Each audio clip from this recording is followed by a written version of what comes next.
Hi, welcome to the Dairy Hour Podcast, where rural charm meets personal growth.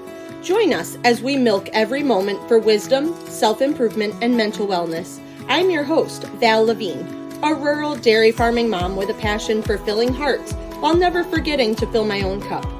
Get ready for insightful conversations, empowering tips, and a splash of fun and laughs, of course.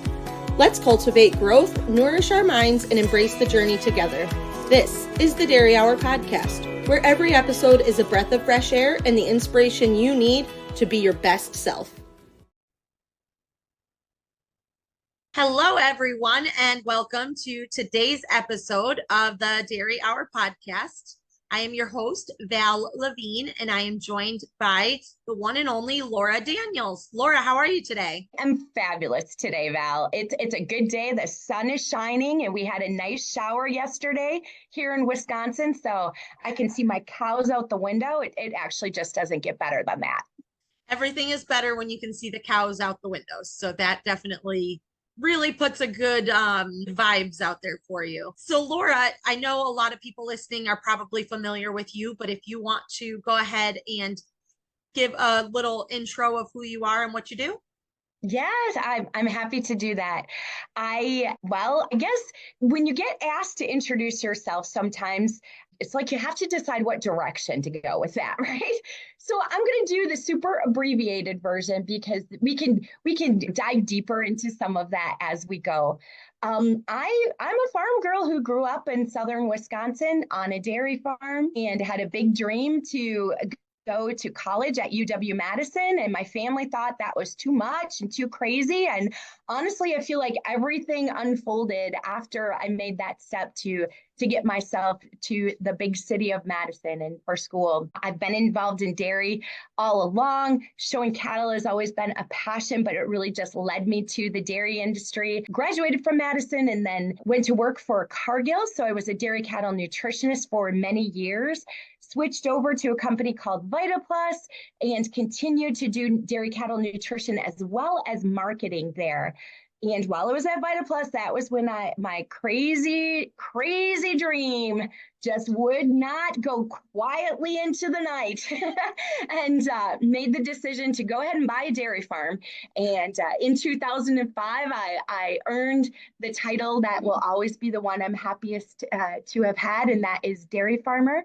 And I was a dairy farmer for 15 years and milked Jersey cows. And every day, I absolutely loved my job. However, things change, and I knew that I had a lot of talents that I could bring to other farmers and other families. So I left the dairy business, sold my cows about 3 years ago, and went into Hitchpin, which is my consulting company where I work with mostly dairy farm families and agriculture businesses, developing their human resources, their people power. And I work with mid-level managers as well as owners on skill development, but also on strategy, because as we all know, if we're going to keep farms and families, we have to be sure they have a great strategy that is pressure tested and ready for the future. So I absolutely love working with them. It's kind of a little known fact. I'll give you something that most people actually don't know.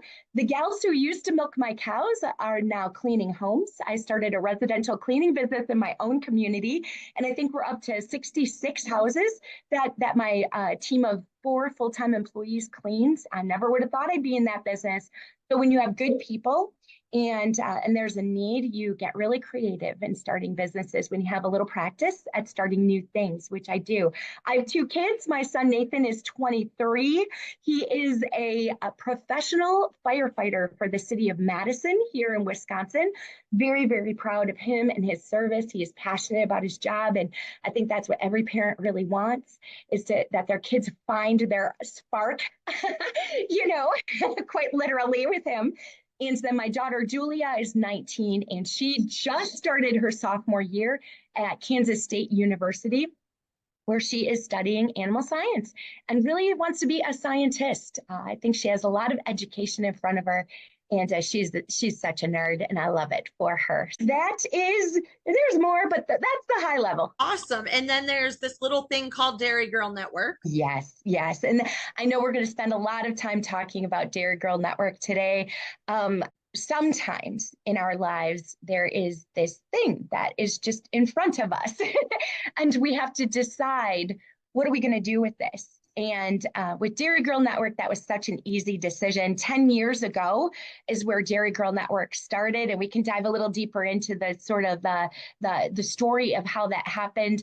But over these 10 years, I've been the president, also really involved in just creating every single program that we have, and it's just honestly been the joy of my life, knowing that I can. Whoa, a little emotional. Didn't expect that. And early, we're like 3 minutes in to know that in some tiny way that I have helped dairy women move forward is so important to me, because those are the people that I care the most about. And I just respect so much the work that and the time and the energy and the dedication that all takes. So if I can do anything, and Dairy Girl Network can do anything to make that, reduce the friction towards all of those amazing women achieving their dreams or moving towards their goals, honestly, that's the good work of the world that I get to contribute to. So Awesome. That's amazing.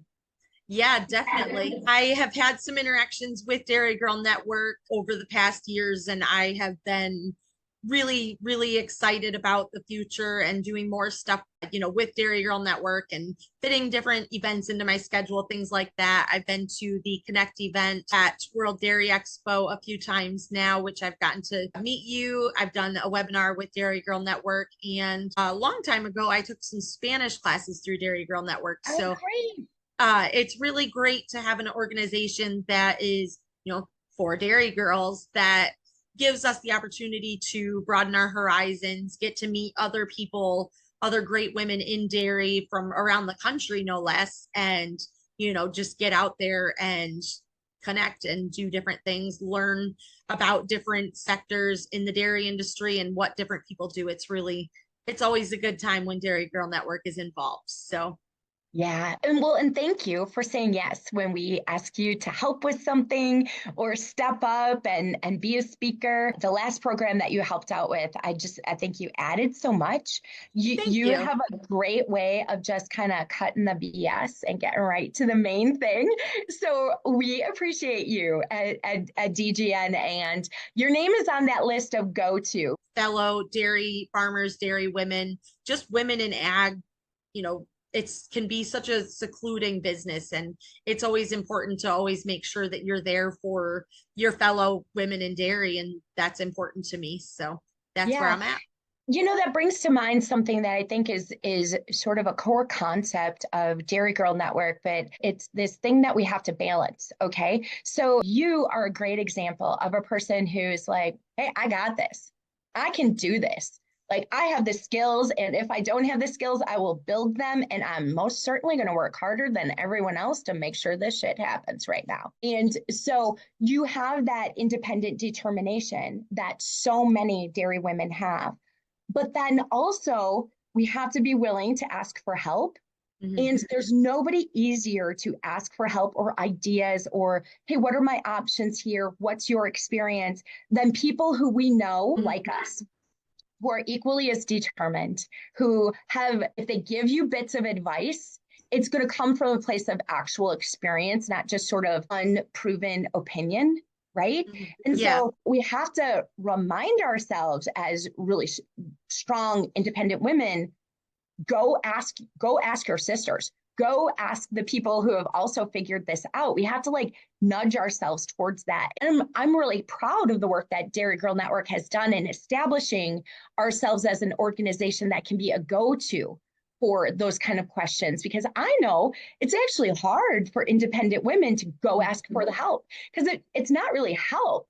It's like part of your research. It's part of your hard work to go ask your network for advice and how to, and save me a step. That's efficiency, right? We always say that it's not what it's not who you know, it's what who you know knows, right? That's the point of a network, right? And I think that Dairy Girl Network has done a great job of sort of presenting ourselves as a great option for independent women to go to the well, ask for help, ask for, 100%. And I also, as a person who really runs short on time all the time, it's nice to go to a network or just someone that where you can say, hey, I know you already know this. Can you help me out and save me some time and some headaches of trying to figure this out myself? What worked for you?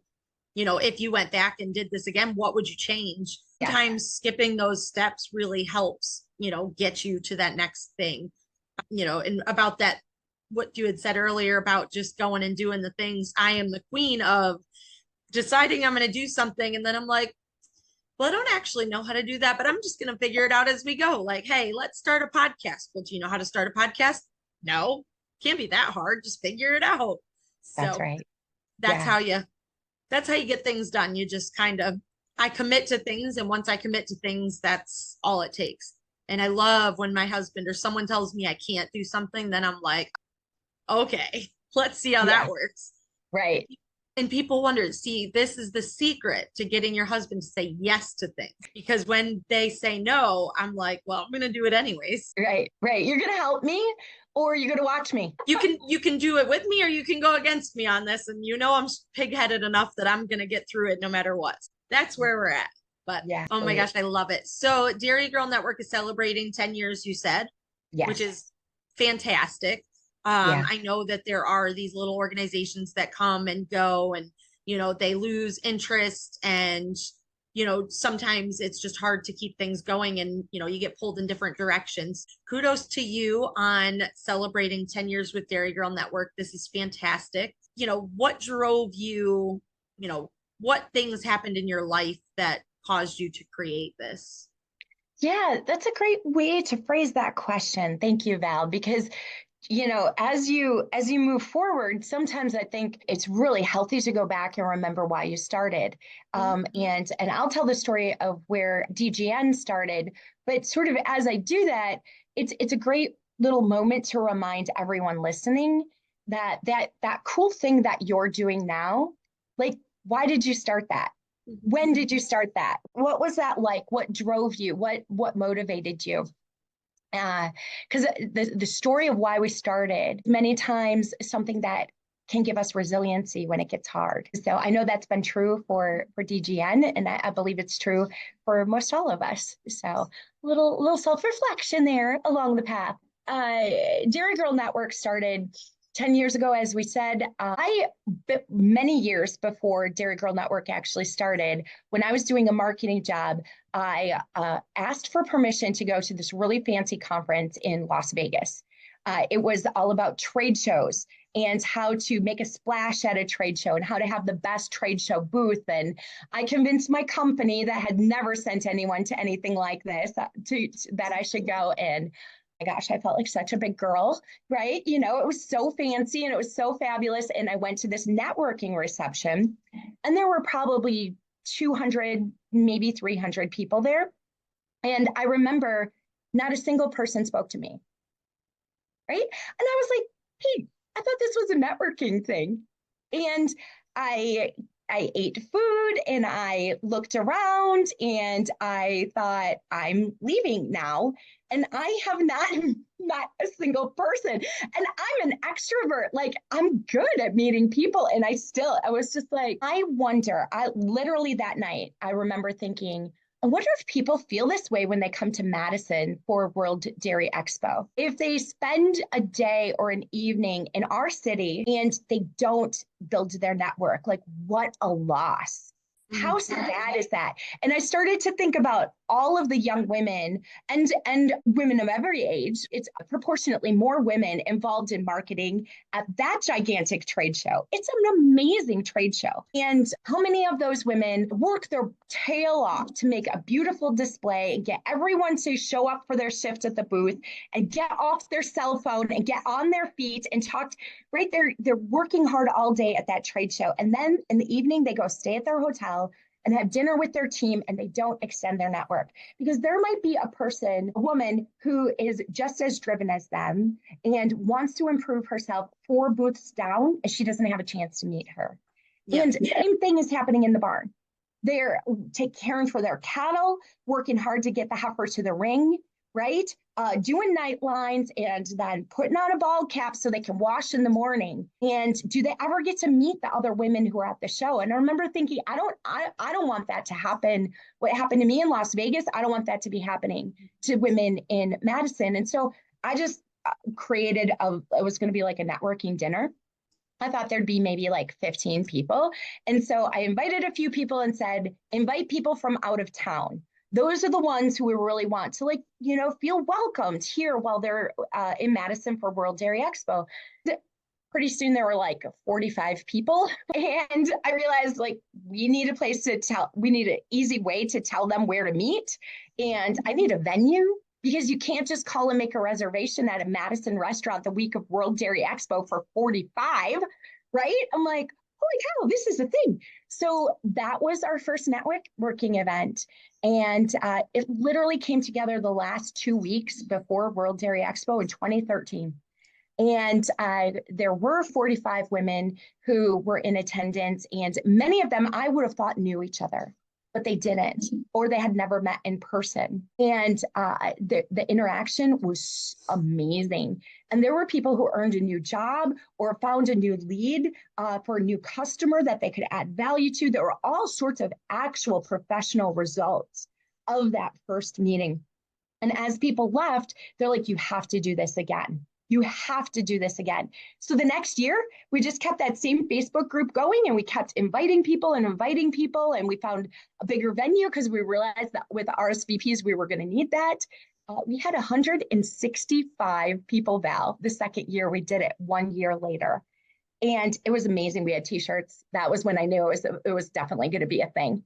It's legit. There's t-shirts. Right. There were t-shirts. We had sponsors for the t-shirts mostly, but also before that second event, that is when my partners in this came out of the weeds, came out of the woodwork and said, this is cool. I will help any way I can. Few of those notables are Christy Pagel.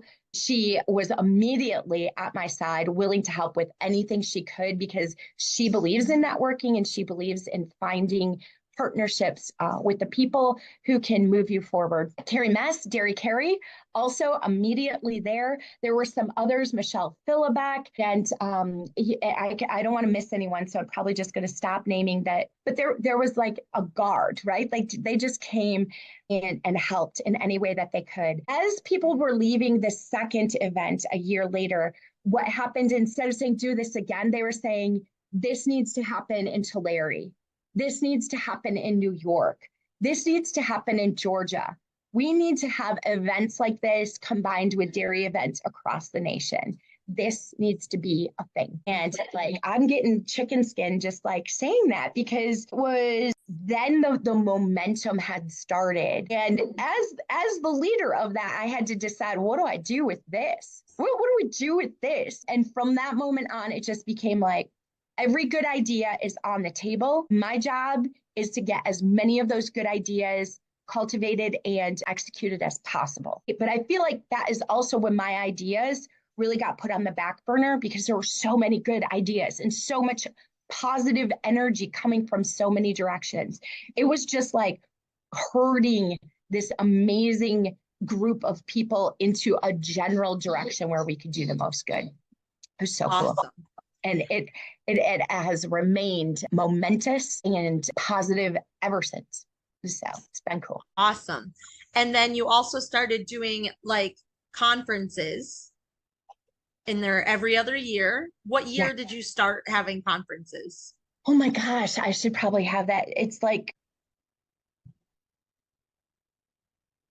8 years ago. Very good. Yep, we would have had the first one, and we've tried to move them around so that we have one of our big sayings within Dairy Girl Network is we meet our members where they are, but we also want our members to be able to join us in person. We have so many virtual programs. Anybody who's interested in seeing our virtual programs, just go to dairygirlnetwork.com. sign up to become a member. You will never miss a webinar. You will never miss sharing wisdom, which is like a longer format, a deeper dive onto a topic. You've helped us with that as well. So there are different virtual programs. However, meeting people where they are in person is a big deal. So we try to move things around. We try to have networking events across the nation, which has happened. The conference really was something that was initially very important to Christy Pagel. She had a dream that through this organization, we could organize a conference that would be like no other conference in our industry, and that it would be very technically sound, and that people would leave with action items that they could take to their farm or to their business and apply immediately. And it would also be an opportunity to meet people they would not be able to meet. And there would be so much support. And it would feel like not only an educational seminar that was more intense than any you're going to get with any other organization, but also like the deep breath and the exhale that comes with being with your people from the moment you get there. And so those were some of the core concepts that Christy really wanted us to start from. And Christy was the general chair for the conference until this conference. And now we have some new leaders stepping in, Jolyn Schrupfer, who works for Sartori Cheese, and then also Bethany Dado-Sen, who works at VitaPlus. They are now the co-chairs, and they have done a fabulous job of taking Forward Together, that's the name of our national conference. They have really done a great job of taking it to the next level. Every conference we have had is better than the last because we find more ways to enhance the experience and to make sure every minute a woman spends away from her farm, her family, her territory, her business, every minute is well thought out, and so that she can get the most out of that while she is away. And I believe this year's conference is definitely going to be our best ever. It's in Kansas City. We haven't said that yet. I'm sure we'll say that a couple of times the first week of November. And also registration is open now. So if anybody wants to check that out, they can just go to dairygirlnetwork.com. Or, of course, any of our social media outlets, you're going to be able to find a link to more information about the conference. But we are super excited about it. It's getting exciting because registrations are coming in, the speakers are confirmed, all the little extras are being planned, and it's going to be a great one. Yes, I am so excited. Was there was supposed to be one in 2020, I believe. Yes. My memory is serving me correctly. Yes. And I was getting ready to sign up to that. And then unfortunately it was canceled due to that little COVID thing. So I was really bummed that I didn't get to travel for that one, but I am signed up and ready to go to Kansas City. I've been scoping out my flights, doing all the things. So I am really excited to get out there. And I'm pretty sure I will be at World Dairy Expo again this year for the Connect night there as well. So I'm very excited about the fall activities lining up. The Barnyard Language Podcast is honest talk about running farms and raising families, hosted by us, Katie and Arlene, an Iowa sheep farmer and an Ontario dairy farmer with 6 kids, 2 husbands, and a whole lot of chaos between us. We talk to guests who have life experience that's relatable to parents in agriculture and offer resources, perspective, compassion, a few swears, and lots of laughs. Whether your farm is a raised bed in your backyard or 10,000 acres. Whether your family is in the planning stages or you've got a dozen kids. If you've ever had a car seat in a combine, a stroller in a stable, or you have a toddler or a teen in your tractor, this is the podcast for you. Subscribe to Barnyard Language today on your favorite podcast platform. Can't wait for that. And so we went in the right direction, but I just want to talk a little bit more about, you growing up and how you fell in love with the industry and how you fell in love with cows and that kind of thing. Yeah, again, that beginning story as we, dive into that, everybody remember your beginning. I think the reason why you started is one of the most important things you can know about yourself. And the way that my dairy story started was my first show heifer. I have a picture of her like right here next to my desk. It's just such a great reminder. Her name was Frisky, and Yeah, we got a little glitch, but I think we're good. Her name was Frisky, and I was, oh gosh, I think it was 11 years old when I showed her, and it was like literally love at first sight. I chose my heifer, and then after that, I washed her every day. I walked her every day, and Kenosha County Fair. I'm gonna give my age away. 1986. That's a long dang time ago, Val. I mean, seriously. Honestly, that day, Frisky won her class, and which at the Kenosha County Fair, even back then, was not that big of a deal. It was a big deal for you. Sure was. It was life altering for me, and I won showmanship, which was the most important thing. And seriously, I knew day that I would spend every day of my life with cows or with people who loved cows. And I've thanked my lucky stars millions of times that things happened that I could be there on that day at the county fair with that heifer. I'm so grateful to all of the people who helped make that happen. My parents, of course, but my grandparents and my great-grandparents, and everyone who organized the county fair and every superintendent and all of those roles that are still creating opportunity for my children and your children and the communities. And I serve in those roles now too, because it's so important. But that's really where my dairy story started. And I was also blessed with the family that I did, because I had 6 brothers and sisters. So we had a lot of kids helping with many roles. And I also got lucky that my role was to go to the barn. My sister was allergic to straw, and she learned to cook. We talk about that all the time, just how, decisions get made in large families. And she's a good cook, and she's a great mom. Her house is and her kitchen is more organized than mine. But I got to be in the barn, and my dad really empowered me to make a lot of decisions as I was able to at our dairy. So I was choosing the bulls that we mated our cows to when I was in high school. For a while, my brother and I milked our own herd of cows at a neighboring dairy. Really great opportunity for us to learn a lot about what it actually takes to run. We only had like 45 cows, but we did have to milk them morning and night. And, we had to make sure the bulk tank was on, and we had to feed them. I mean, we did everything for this small herd of cows. And again, my parents created the opportunity for me to learn by doing, and incredibly grateful for that.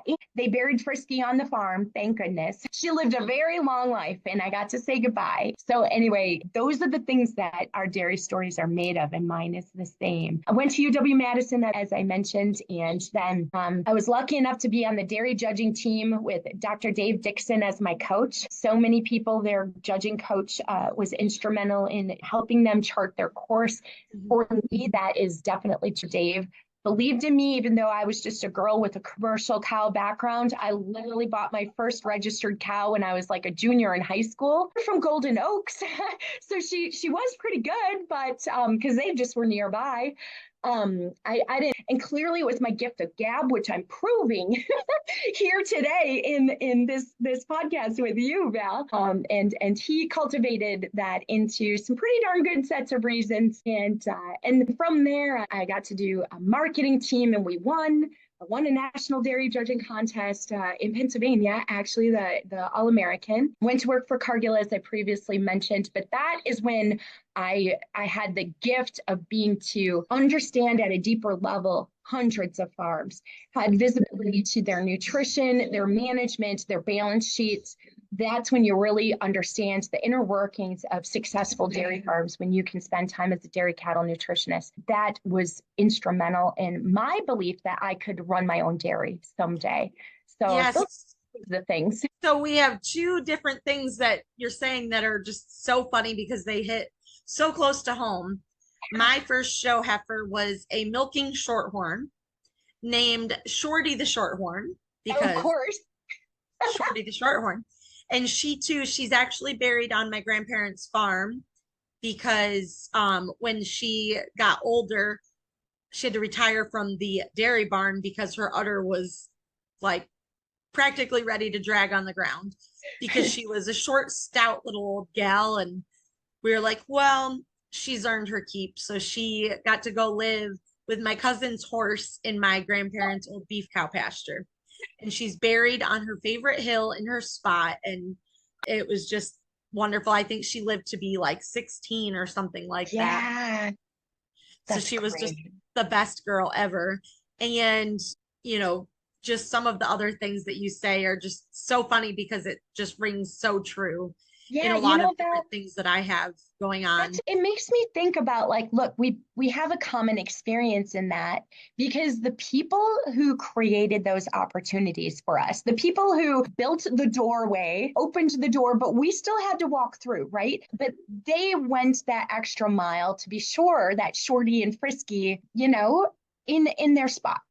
Yes. And sometimes I think people wonder why, as dairy people or as 4-H moms or as, you know, the community who supports all these young people, they wonder why we go to the extremes that we do. Well, we do that in part because we know how meaningful it was that somebody did that for us. Yes, 100%. Yeah. And so when people think we're crazy, I think we just need to blame that craziness on the generations that came before us. Yeah, I can see that too. As we were talking the other day, my mom and I have my little girls, and there was a song. Oh, it was the John Michael Montgomery song, the Grundy County Auction. Okay. And when I was little, I could sing. He sings really, really fast if you're not Yeah. familiar with the song. When I was little, I took pride in the fact that I learned all the words and I could keep up with him on the radio and do all the things. Well, it came on, we were listening while we were cooking for an event. It came on the Spotify list we were listening to, and one of my girls was standing there. So of course I did Oh what yeah. every good mom does, and I sang the song to her.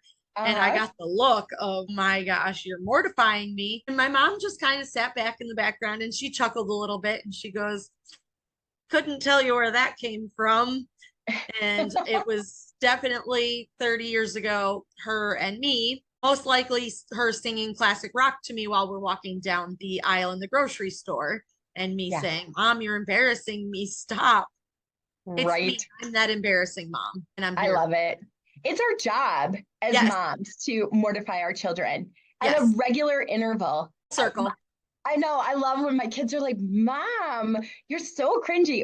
Because now I try to create reels once in a while, which I find to be very creative and a little cathartic because, you know, also I'm an artist in my heart and I don't get to create very often. And making reels feels a little bit like that, but then I have to get content. So I'll be like recording them as they're doing something and then they turn around and flip me off, right? Or they're like, Stop, Mom, you have no idea what you're doing. I'm like, actually, I'm really comfortable with my knowledge level and what I'm creating. So I don't care if it's embarrassing you right now at all. It's my job. Yep. Yeah, my kids thankfully are not flipping me off yet. We're going to keep it that way. But yeah, sometimes they're like, actually, my 6-year-old son the other day, I took a picture of him doing something and he turns around and he doesn't say too much all the time. Usually the girls do the talking for him. Yeah. He turns around and he goes, you're going to delete that, right? And I was like, no, I'm not going to delete that. It's an amazing picture. And then I one-upped him and posted it on social media for fun. Okay, we are really, there we go. I think we're good now. So sorry about that. We're getting a little wild up in here. It's fine. Yeah. Oh, dear. I love it. Laura, is there anything else about your journey that you want to share with people before we move on to some fun rapid fire questions? Oh, yes, because as I told you before we got started, a little longer format like this allows us to have time to kind of, go a little deeper. And I want to do that with you because I really appreciate your perspective. And I also know the kind of listener that you're attracting to your podcast expects that and wants that from you as well.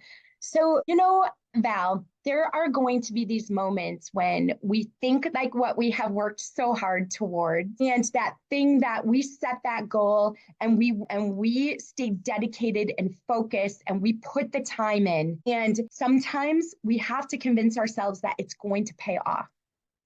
And sometimes the way it pays off is very different than what our actual goal was in the first place. And so do want to also offer that please trust in the process, every one of you who is going for something, because like sooner or later, there's going to be something that is very, very hard. And that can happen professionally, it can happen financially for you, and it can happen personally. And I have had some of those personal trials that have been changing to me. And there were times where I thought, I'm not going to survive this. Like, this is too hard. I did all this to myself, but it's too hard. And I'm not going to make it through this. And if anybody is in a spot like that, I just want to tell you, actually just put one foot in front of the other again and again and again, because all of your determination is not lost. Every time you were determined and working towards something, that was practice towards this thing right now that is this hard. And you're going to make it.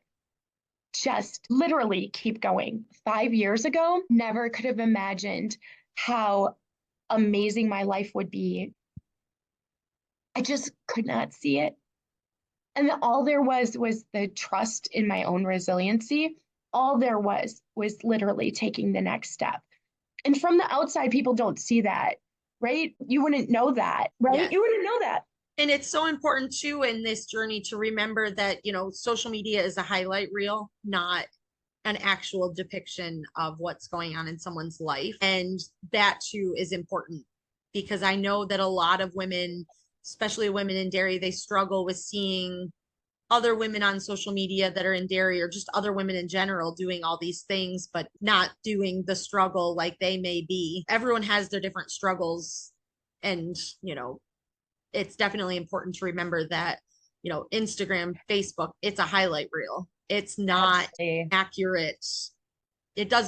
People aren't going to show their low lows on social media unless they're really, really brave. And that's, that's amazing. And it's great to show those lows, but the majority of people don't share those on social media. Well, and the reality is when you're in a low like that, you are literally surviving day to day. Even if you wanted to show that vulnerability, you do not have the energy to do it. You do not have the time. When you are truly in survival mode, when you're just coming back out, maybe then that's where you can show you can show a little vulnerability like I am now. Quite frankly, I think there's a lot to be said for being vulnerable and saying it all hasn't been fabulous, because it isn't always. And when we can be real, we're igniting little fires in people that they can't see yet. And then they believe that they can do something or they can make it through, and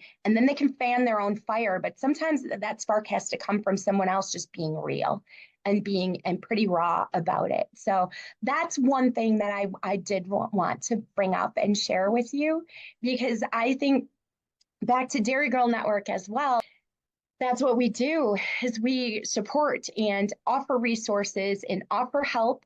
And your network can be really important to get you through times like that, times where you're dreaming and times where you might feel like you're going backwards. They can be the ones that hook into you and reel you back to reality, because probably things aren't actually as bad as you think. So that was one other thing that I wanted to spend a little time with you on today. Yes, of course. And, just a reminder to everyone, I know I've said this on the podcast before, if you are going through a hard time and you need someone to talk to, my inbox is always open. Feel free to reach out to me.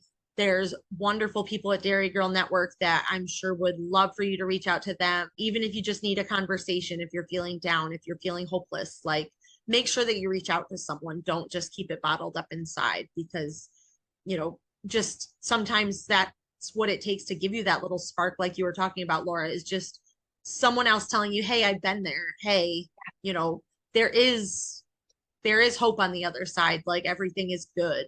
You can do it. It might not feel great right now, but you will get there. And you'll look back in, 5 years, you'll look back in a year, 2 years, and you'll say, wow, I'm so much stronger and in such a better place because I went through that. So absolutely. Yeah. totally. And we do have a resource hub on our website. And I would also add to that, Val, like if anybody's even in it might feel like just a medium-sized thing or even a little thing that you can't get to go away, find yourself a therapist because they're trained. That's what they do. And you'll find some resources on the Dairy Girl Network website that will help you find the right therapist for you. Or we have a few mental health professionals that we work with directly who can help you point you in the right direction of someone if you are struggling to find a therapist who understands agriculture. Awesome. Yes, that's also a huge bonus, finding someone that understands agriculture, because I know a lot of women in ag don't reach out to other people because they're like, well, you're not from a farm, you wouldn't understand. So exactly. Good resources, Laura. I love it. So let's get into some fun rapid fire questions just to get to know a little bit more about you. Are you a coffee or a tea girl? Coffee, although I love a good London fog, which is tea with milk. Of course. Of course, you have to add milk into there. Yes, I even worked out in my coffee and sunshine shirt this morning. So you all know what team I'm on, even though I do love a good cup of tea.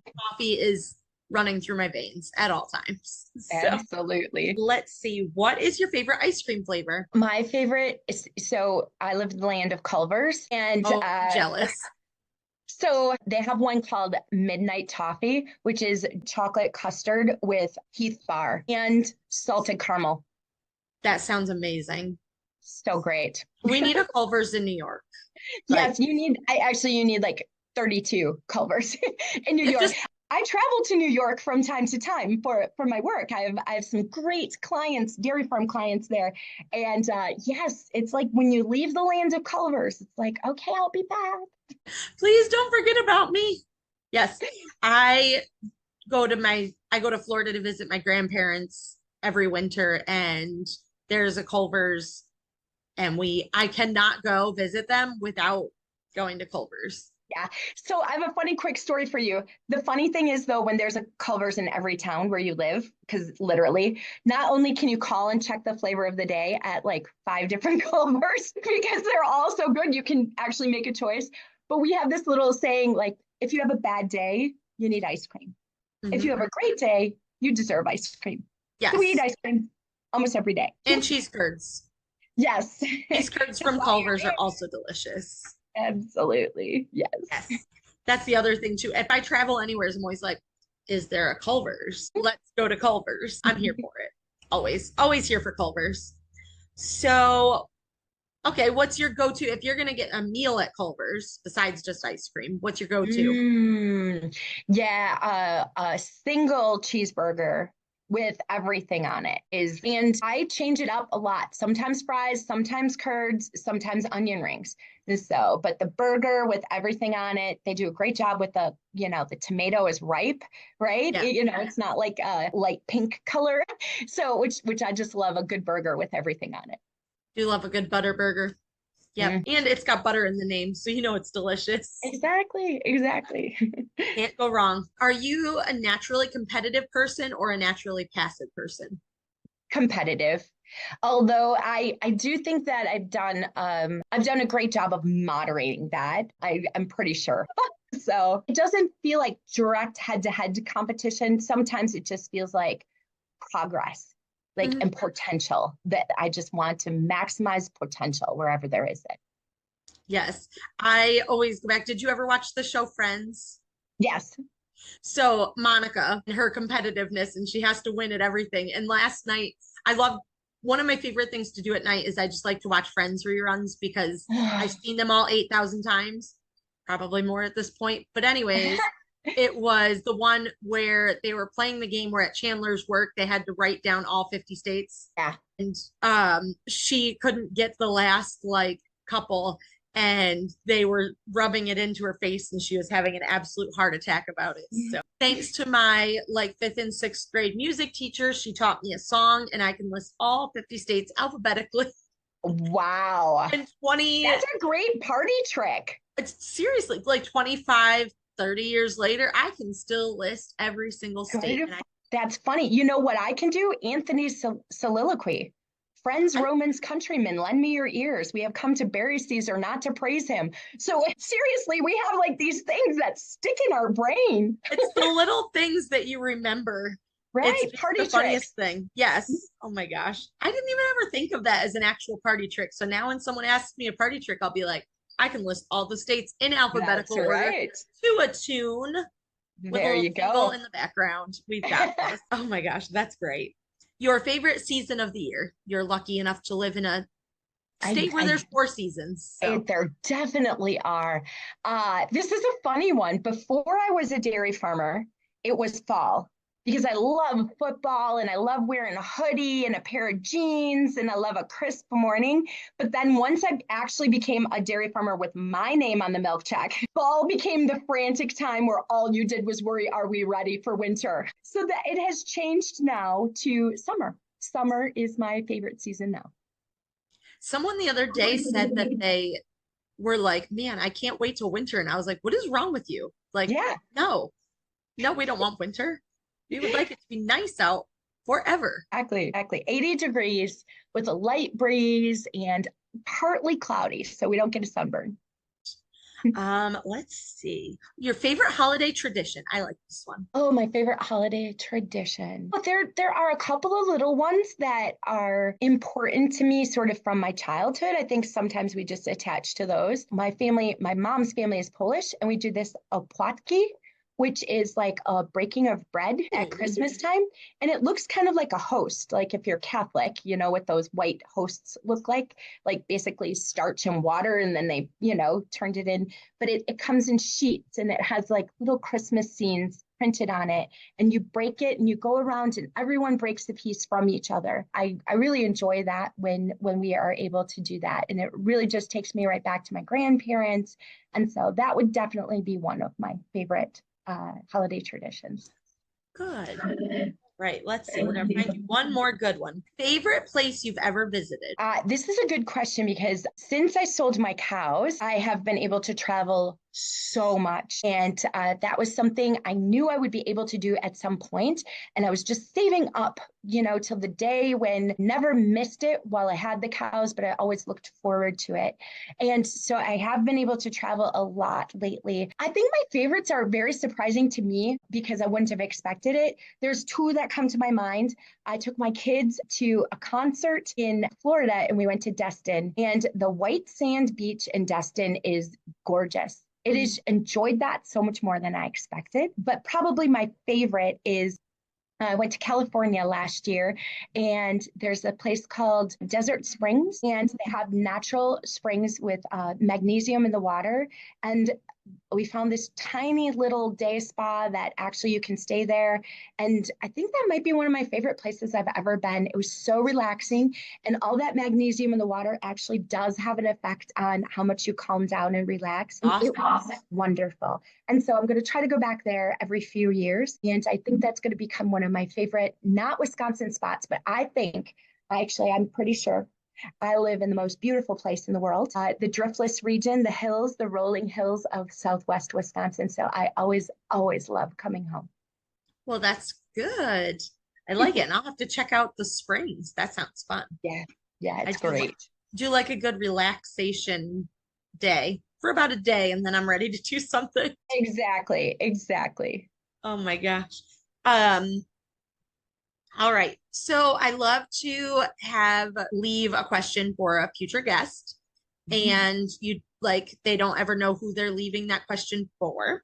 So your question, got a couple that I was thinking of. So now I'm just trying to determine based upon our conversation, which one I really like for you. What is the biggest challenge you have overcome, and how has it helped you grow?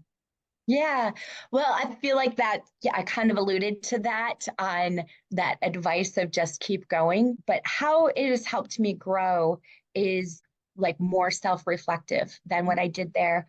Going to give you the real here. So a few years ago, there were three things that happened rapid fire in my life. Made the decision to sell my cows, which was very difficult. I decided over a year in advance, but sent the letter to the banker saying this is the change in our planning. This is going to be happening. That was very difficult. I love being a dairy farmer. Second thing that happened, I was diagnosed with MS. Basically, 3 weeks later, after that decision to sell the cows, I started getting symptoms. That was terrifying because I've been physically able. And when your doctor tells you there's no way I can know if you will be fine or if you will be in a wheelchair in 5 years, that's going to reset your clock. That happened. And then within 6 weeks of all of this happening, I realized that my marriage was not going to survive. And so completely jarring life changes literally happening all at once. That time frame was by far the hardest thing I have ever survived. And I did. And I got to tell you, I not only survived, I am absolutely thriving. And it took a long time to get to the point where I believed that could be the case or would be the case or that it actually was the case. And what I learned from it, what I learned about myself is that I can trust myself. I don't need to rely on people around me. I have dozens of good people who love me and who will help me. And I can trust myself to make good decisions for myself, well thought out decisions for myself. I know I have the skills to not only get through hard times, but to find a way to use those as a silver lining for an absolutely incredible life, which is the ultimate goal I have for myself, and to be an example for my children that they keep thriving and working towards, we believe the good work that they are meant to do in the world, right? That to me, that is thriving. And I'm so blessed I get to do amazing work in the world. And I did survive that, right? But then the trust in myself is what got me to that point. Good. I love it. And that's it's a wonderful example of how you can overcome big things in your life and, come out even stronger on the other side. Wonderful and very inspiring for everyone to pay attention to that. So I know that you came prepared with your quote or mantra. What have you got for us? So this is something that I started to use as my mantra. I do yoga. I didn't always, but some of the things that yoga gives me are flexibility and balance, which, as I just mentioned, that I have MS. And so really being able to stay physically strong and have balance is important, because that might be one of the first things I could potentially lose if the disease would progress. And so I'm like, I want to be strong and as self-sufficient as long as possible, no matter what. And I really believe that yoga has helped me build my core strength. And the flexibility that it's given me has allowed me to do every single thing I did on my farm before, even though I'm getting to be older now, even though I really don't feel like I'm battling MS anymore. I'm just battling aging at this point because I have not had a lot of symptoms. So when I would do my yoga, this is the mantra that I would always say, is that I approach every day, every minute with confident kindness. Because as women, I believe sometimes we are taught and socialized to be less than confident. We are socialized to be passive and be agreeable and, speak when spoken to, and don't be too disruptive.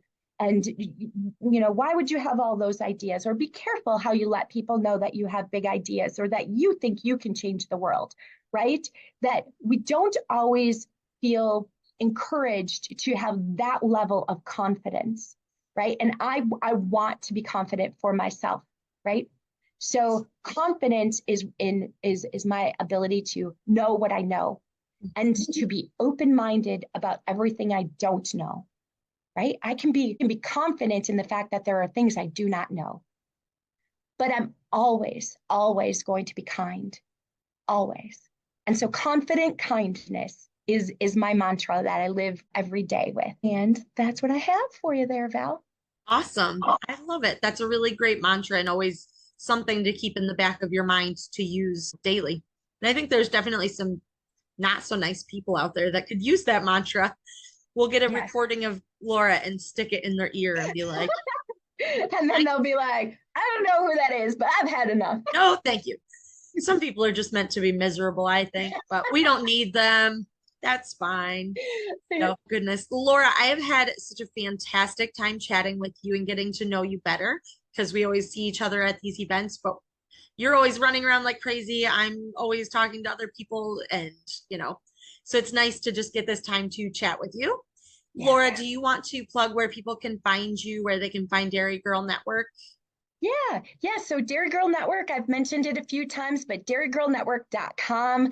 Definitely look up information about the conference happening the first week of November in Kansas City. It's really going to be great. If you're listening to this podcast, I think that, get yourself there, be a part of what we're going to create.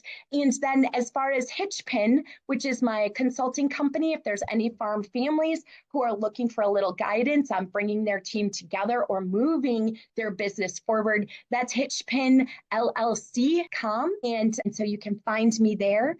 And those are the best ways to probably find me. So awesome. And I know Dairy Girl Network is on Instagram and Facebook. Yep. Instagram, Facebook, LinkedIn. Facebook, there's a lot of activity on Facebook. That's a great place to start to engage with the group if you aren't already. And then I should plug, if there's a person involved in the dairy community who is not a part of our private Facebook group, which is called Exchange by Dairy Girl Network, definitely go apply to become a part of that group. There are 5,000 women interacting within that group. That is one of the absolute best places that you can post a question and you'll immediately get 10 different options, 5 different people who have been through the same thing that you're going through, and they are so supportive in sharing their advice. An indispensable resource actually for a dairy woman, which is Exchange by Dairy Girl Network. Answer all the questions and we'll have you in the group by the end of the day. Awesome.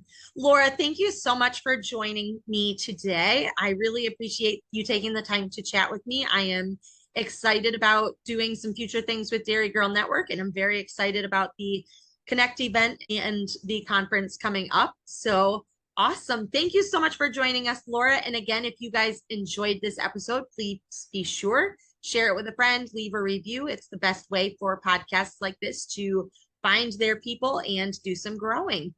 Thank you so much, everybody. Have a great day. Have a story to share or wisdom to impart? Be a guest on the Dairy Hour podcast with me, Val Lavigne. We are seeking passionate individuals from all walks of life for insightful conversations and empowering tips. From mindset to motherhood to nutrition and fitness, we cover all of the essentials to be your best self. Share your journey and inspire others. Reach out today to be a guest on the Dairy Hour podcast, where your voice can make a difference. For more information, visit dairygalval.com or email at dairygalval@icloud.com.